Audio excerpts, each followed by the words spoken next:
The air was thick with dust and noise. Voices shouted from every direction. Mixing with the sound of chains clinking together, the slave market was alive with business.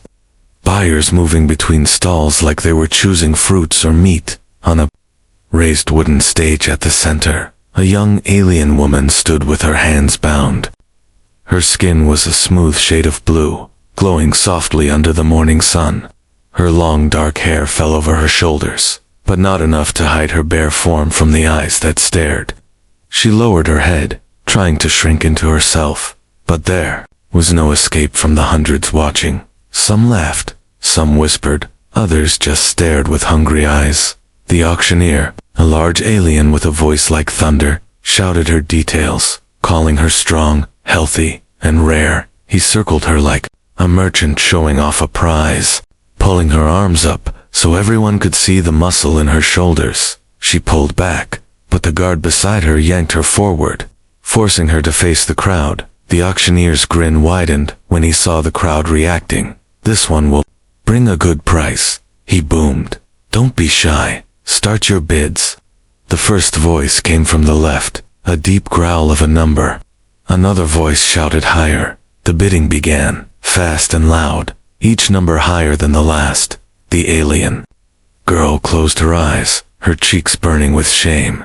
She had been here before, sold more times than she could count. Each time, the same cold eyes, the same rough hands, the same humiliation. Today was no different, at least. That's what she thought. From the edge of the market, a human man walked in. He was tall, dressed in worn but clean clothes, his face calm but his eyes sharp.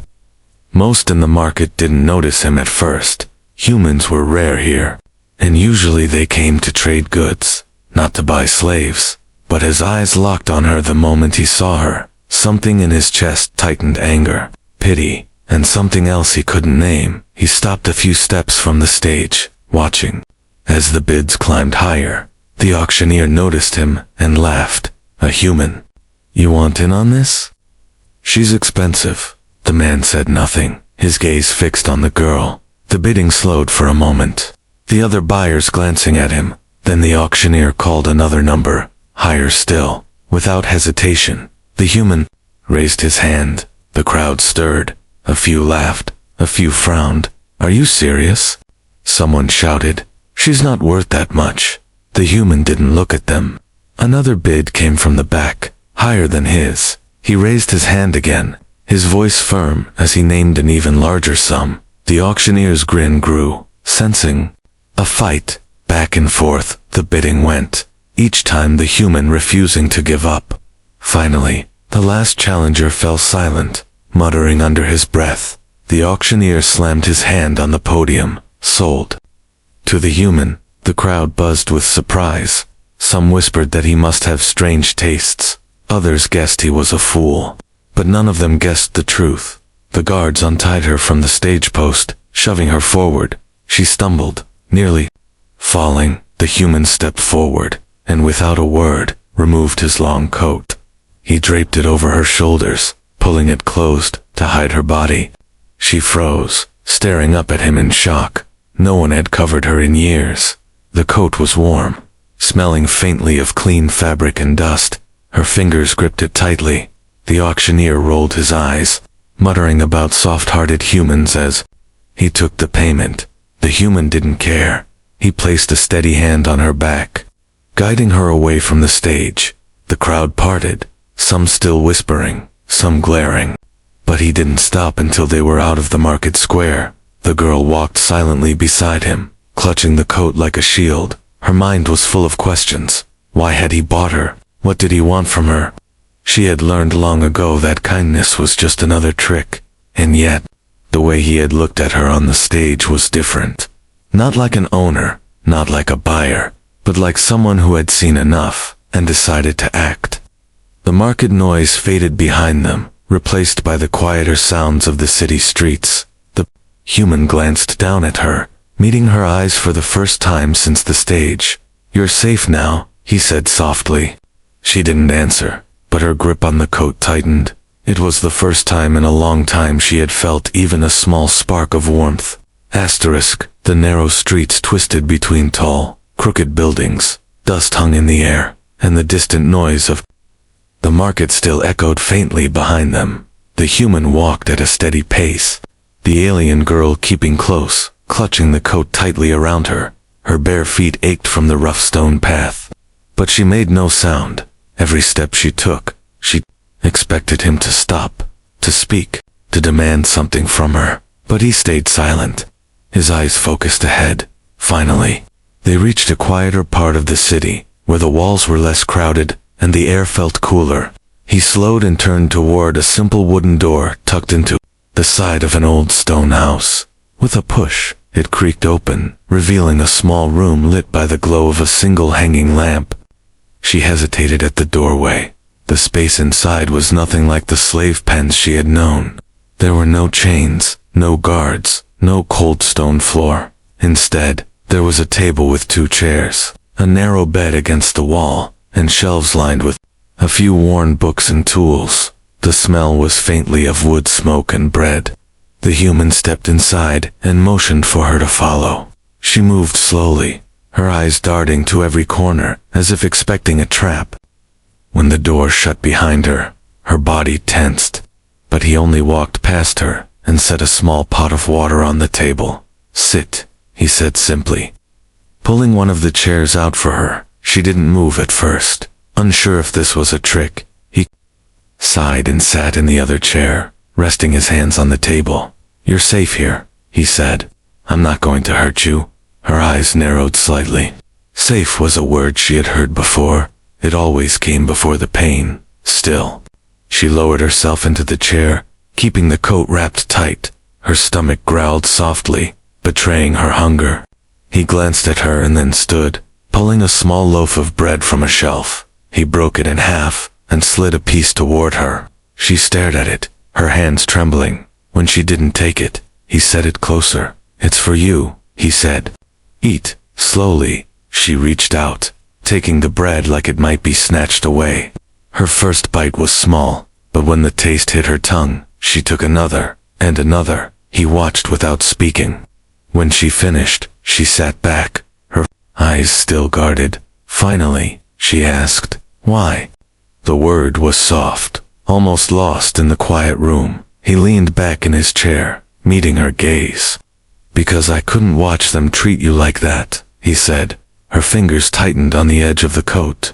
"You paid for me," she said, her voice flat. "That makes me yours." His brow furrowed. "No," he said firmly. "That makes you free." She stared at him like she didn't understand. Freedom was a word that belonged to other people, not to her. "You can leave if you want," he added. "The door isn't locked." Her head turned toward the door as if testing his words. No chains, no guards, but leaving meant going back to the streets, and she knew too well what happened to those who wandered there alone. Hours passed in uneasy silence. He worked at a small bench, repairing what looked like a broken mechanical part.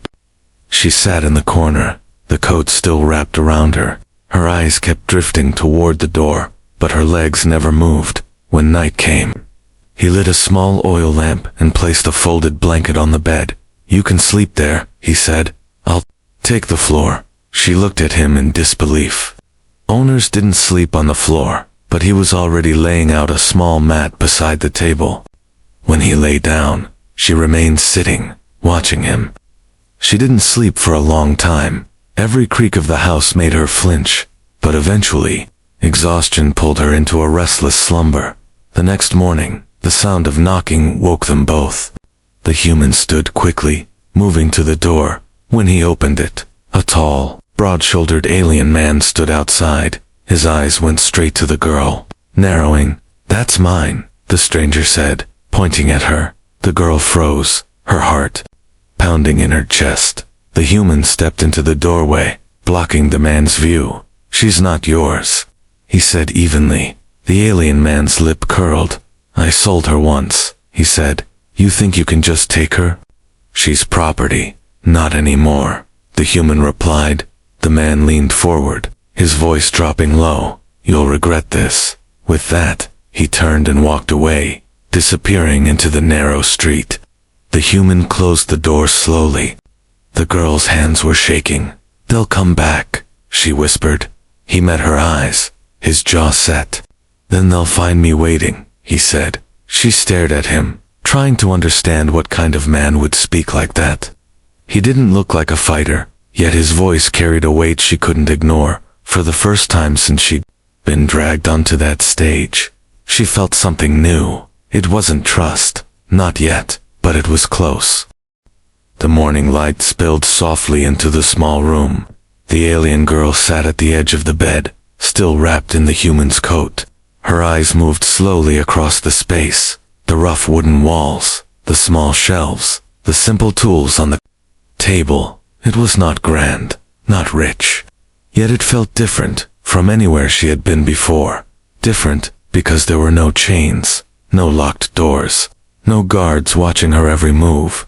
The human was at the table, repairing something made of metal and wires. His hands worked with steady focus, his face calm. From time to time, he glanced up to check on her. When their eyes met, she quickly looked away. She didn't know how to be in a place without fear. It was strange to be given space, strange to be spoken to without shouting. He rose from his chair and placed a small cup in front of her. Steam curled from the warm drink inside. She hesitated before taking it. The heat felt good in her cold hands. She sipped slowly, her eyes flicking toward him with suspicion. "Is this safe?" she asked quietly. His brow lifted slightly.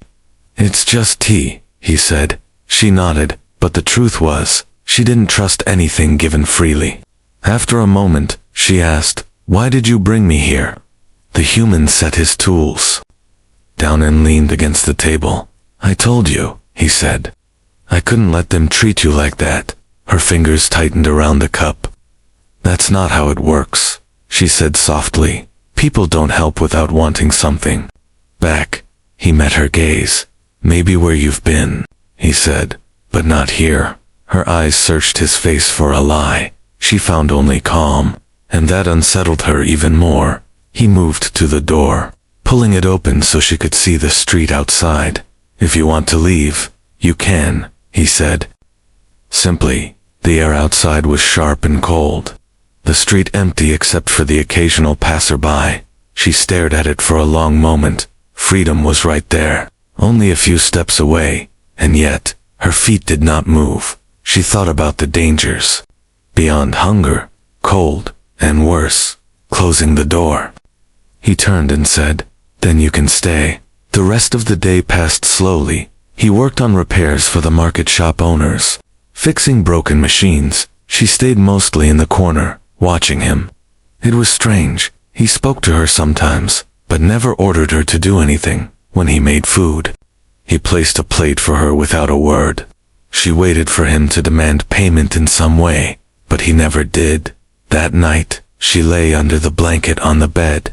The coat was still around her shoulders. In the quiet, her mind wandered to the life before her village, the smell of the river, the sound of children playing. Then the raid, fire, shouting, the cold grip of hands dragging her away. She turned her face into the blanket, pushing the memories away. But even then, she couldn't stop a single tear from sliding down her cheek. The next morning, she woke to the smell of bread.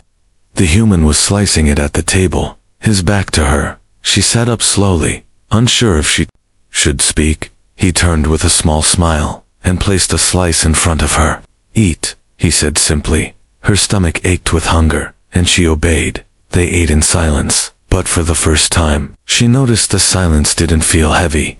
It wasn't the silence of fear, but of peace. Later that day, there was a knock at the door. The sound made her freeze. The human opened it, to reveal an older woman from the neighborhood. She brought a small bundle of cloth, saying she had extra fabric lying around. The human thanked her and closed the door. He handed the bundle to the alien girl. Inside were simple clothes, worn, but clean. Her hands trembled as she touched them. She hadn't had clothes of her own in years. She looked up at him, unsure how to react. "They're yours," he said. "No one can take them from you." She turned away quickly, afraid he might see the tears in her eyes. She had learned to hide emotions. They made you weak, but in that small room, with the smell of bread and the sound of tools clinking softly, she felt something she hadn't felt in a very long time. Safety. That night, as she lay under the blanket, she whispered quietly to herself, "Maybe I can stay." The human, sitting by the lamp fixing a broken piece of metal, looked at her and nodded. Neither of them said more, but in the quiet, a fragile trust began to grow. Days turned into weeks. The alien girl no longer flinched. Every time the human moved, she still kept her guard up, but she spoke more now. Small words at first, then short sentences. She asked questions about the tools he used, about the streets outside, and about the strange foods he cooked. The human answered patiently, never pressing her for more than she wanted to say. One evening, as the lamp's warm light filled the small room, he noticed her staring at the fire. Her hands were still, her eyes far away. "What are you thinking about?" he asked gently. She shook her head at first, but his steady gaze didn't leave her. Finally, she said, "You want to know who I was?" He nodded. "Only if you want to tell me." She took a deep breath, as if pulling the words up from somewhere. "Buried. My village was quiet," she began, her voice low. "It was by the river, with green fields and the smell of sweet flowers." Her eyes softened for a moment, remembering, "We worked the land. We traded with travelers, and no one locked their doors." Then her voice tightened. "One night, the sky lit up with fire. They came in ships, not like yours, bigger, darker." Her hands clenched in the coat she still wore. "They set houses on fire. They took people, anyone they could grab. I was with my mother. She tried to hide me, but they found us." The human listened without interrupting. "I was chained before I even understood what happened," she said. "They put me in a cage on the ship. We left my world that same night." She stared into the fire, the reflection flickering in her eyes. "They sold me to the first master." Her voice grew flat, then to the second, the third. "I stopped counting after the seventh." She paused, her breath unsteady. "Some wanted me to work, some wanted me for worse things." Her gaze dropped to the floor. "I learned quickly that if you fight, they hurt you more." He could see the way her shoulders trembled. "You don't have to tell me everything," he said softly. She shook her head. "No. You should know why I don't believe in kindness." She looked at him then, her eyes sharp, almost accusing. Kindness was always the first lie. Her words hung in the room like a heavy shadow. The human leaned forward, resting his elbows on his knees. "I'm not them," he said quietly. Her lips pressed together, as if she wanted to believe him but couldn't. "I've heard those words before," she replied, and every time, it ended the same way. He didn't argue, he only nodded slowly. "Then, all I can do is prove it's different this time," he said. She turned away, the firelight outlining the curve of her face. For a long time, neither of them spoke. The only sound was the crackle of the flames and the faint hum of the city outside. Later that night, she woke from a dream. She had been back in the market. On the stage, the voices shouting prices. Her breathing was fast, her hands clutching the blanket.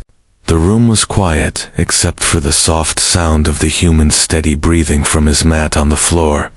She lay awake, listening. Part of her wanted to wake him, to tell him she was scared, but she bit her lip and stayed silent. She had survived this long without leaning on anyone, yet in the darkness, she found herself glancing toward his sleeping form. Just knowing he was there made the fear fade a little. The next day, she helped him clean the table without being asked. It was a small thing, but it felt strange to her, doing something without fear of punishment or reward. He noticed but didn't make a big deal of it. Instead, he thanked her with the same tone he might use for anyone else.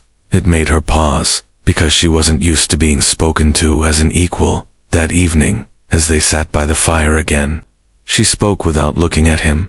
"If I ever go back to my world, I don't know if anyone will still be there."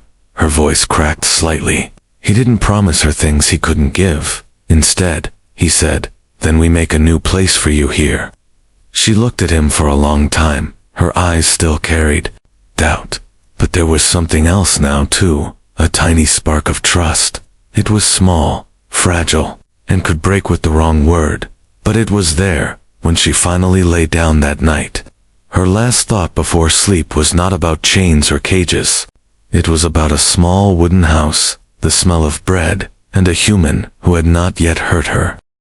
The day started quiet. A thin layer of fog hung over the narrow streets, muffling the sound of footsteps outside. The human worked at his bench, repairing a cracked metal casing. The alien girl sat near the window, watching people pass by in the mist. For a moment, it felt almost peaceful. She had begun to think maybe this small house could truly be a safe place. Then, the knock came. It was loud, sharp, and carried a weight that made her heart jump. She froze, her fingers tightening on the edge of the window frame. The human's head lifted, his eyes narrowing. He set down his tools and walked to the door. When he opened it, 3 figures stood outside. The first was the broad-shouldered alien man who had come before. His eyes burned with anger. Behind him stood 2 others, both bigger than the human, their arms marked with the scars of fighters. The leader smirked, his voice low, but dripping with threat. I told you, she's mine.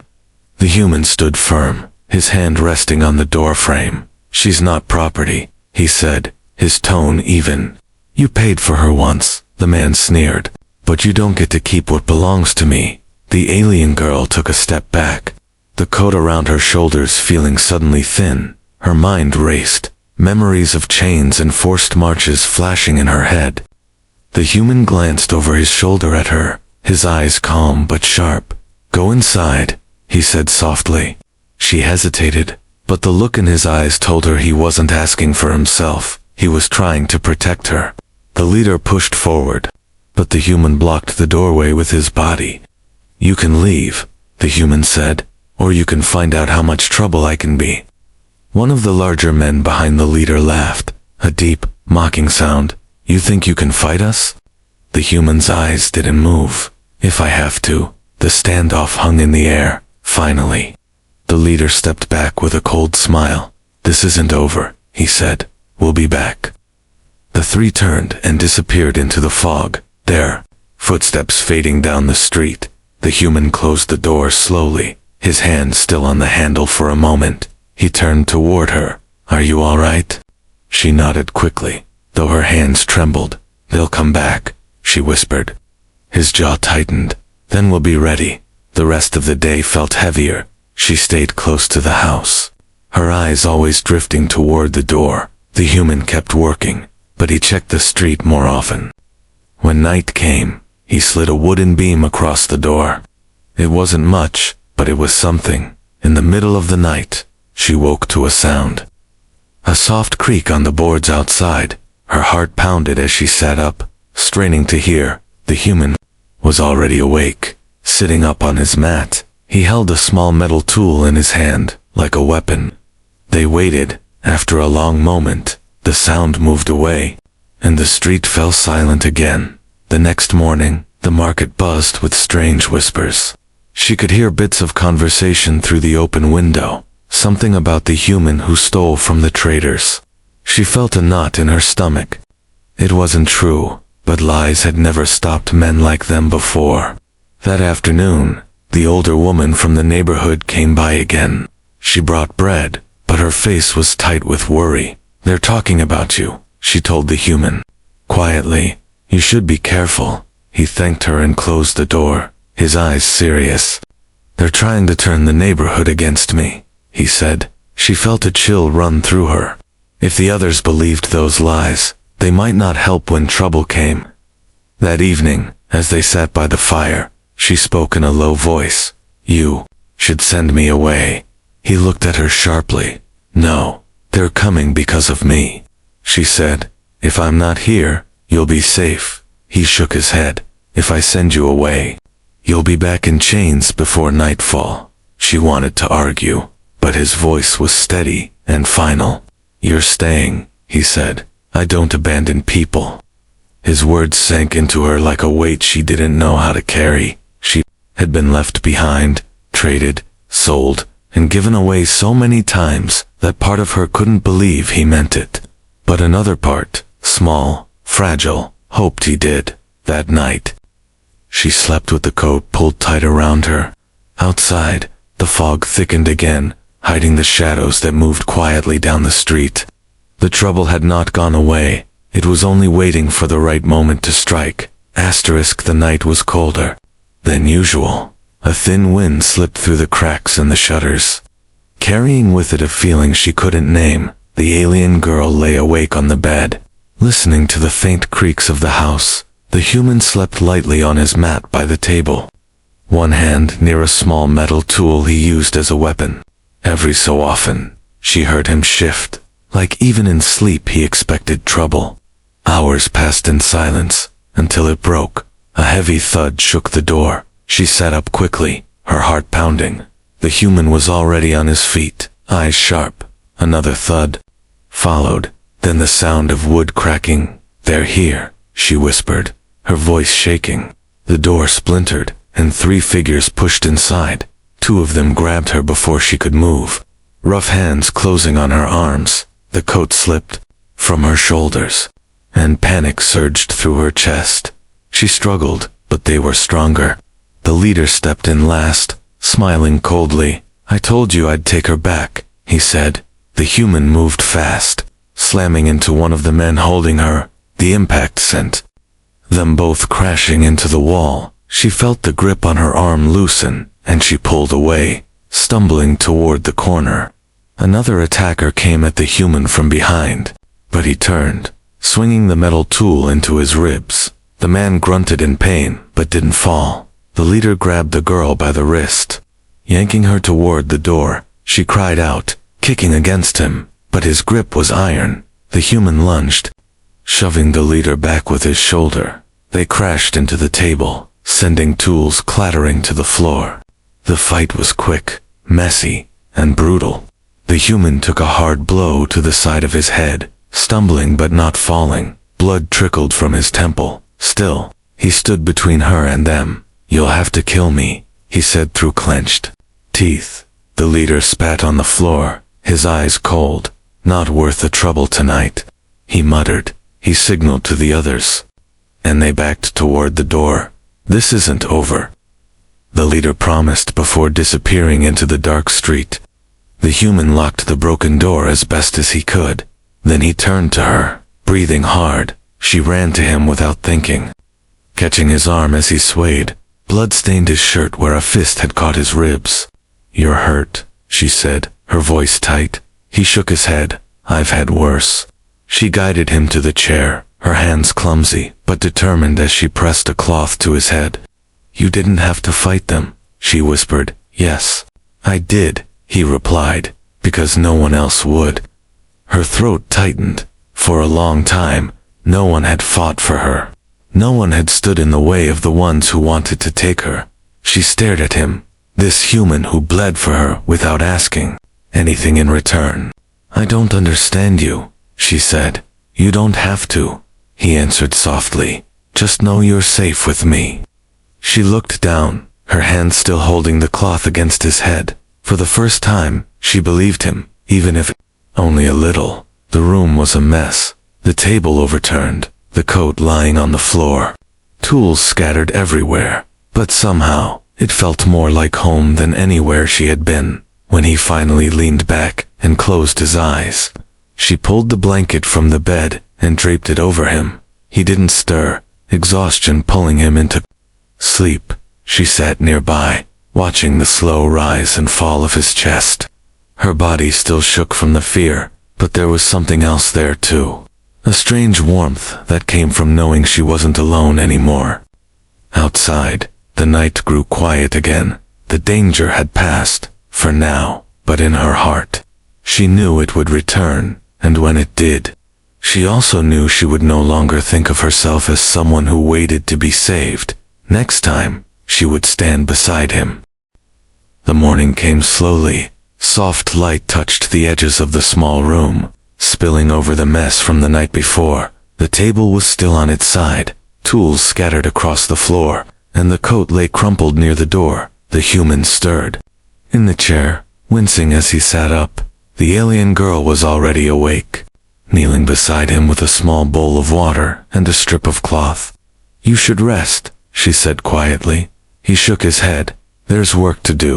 But when he tried to stand, his ribs protested, and he sank back into the chair. She dipped the cloth into the water and began cleaning the dried blood from his temple. Her touch was careful, almost hesitant. He watched her for a moment, then said, "You don't have to take care of me." Her eyes lifted to his, steady and unflinching. "Yes, I do," she replied. "You took care of me first." They worked together to set the room right. The table was lifted back into place, the tools gathered and sorted. Every so often, their hands brushed, and she didn't pull away like before, when the coat was picked up. She folded it neatly and placed it over the back of his chair. It was no longer just his coat. It was the first thing that had made her feel human again. Later, they stepped outside. The fog had lifted, revealing a bright blue sky. The street was quiet, though a few neighbors glanced their way with cautious eyes. Some nodded politely, others looked away quickly. The human didn't seem to care. He carried a small basket of tools, planning to visit a nearby shop for repairs. She walked beside him, her steps light but alert, scanning for danger. At the market, people moved aside when they saw them. She could hear whispers, some still repeating the lies, others curious about the human who had fought for her. But no one stepped in their way. When their errands were done, they returned to the house with bread, dried fruit, and a small bag of tea leaves. She unpacked the food without being told, placing everything neatly on the shelf. It felt strange, but also good, to do something in a place where she wasn't forced. As the day passed, she found herself smiling once. It happened when he told her a small story about fixing a merchant's cart. She didn't even realize it until he smiled back. The moment was quick, but it stayed with her. She had forgotten what it felt like to smile without fear. That evening, they ate together at the table. The light from the small lamp warmed the room. For a while, there was no sound except the clink of cups and the soft crackle of the fire. Then she set her cup down and took a breath. "I've been thinking," she said slowly. He looked at her, waiting. "I don't want to run anymore," she said. "If they come again, I'll stand with you." He studied her for a moment, then nodded. "Good," he said, "because I wasn't planning on letting them take you." Her lips curved into the faintest smile. It wasn't just his fight anymore, it was theirs. That night, she stood at the doorway before bed, looking out at the street. The cold air touched her skin, but she didn't shiver. She wrapped the coat tighter around her shoulders and thought about how far she had come from that stage in the market. Back then, she had felt like nothing, a thing to be bought and sold. Now, she was still unsure of her place in the world, but she was certain of one thing. She had someone who saw her as more than property, more than survival, someone who had chosen her when he could have walked away. When she returned inside, the human was already lying on his mat. She hesitated, then placed a folded blanket beside him. "For you," she said. He opened one eye and gave a small nod.